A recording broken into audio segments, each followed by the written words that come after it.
Ako si Rap, nagkalapate para di mambabae. Tara, samahan niyo ako.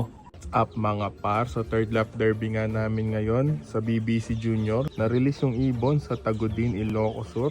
Time release 6:45, air distance 186 kilometers.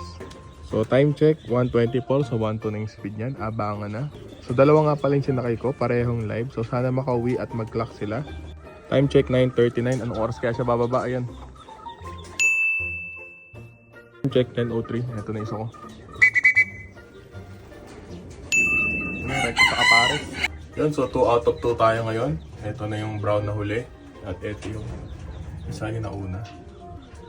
So pinakain ko na sila para makapagpahinga na. Ayan. So tubig, molasses na may honey. Ayan. Tapainom natin sa kanila. So syempre, respeto dahil may karera ngayon, hindi tayo magpapaloplay. So mamayang hapon na tayo magpapaloplay sa kanila. Yun lang, bye!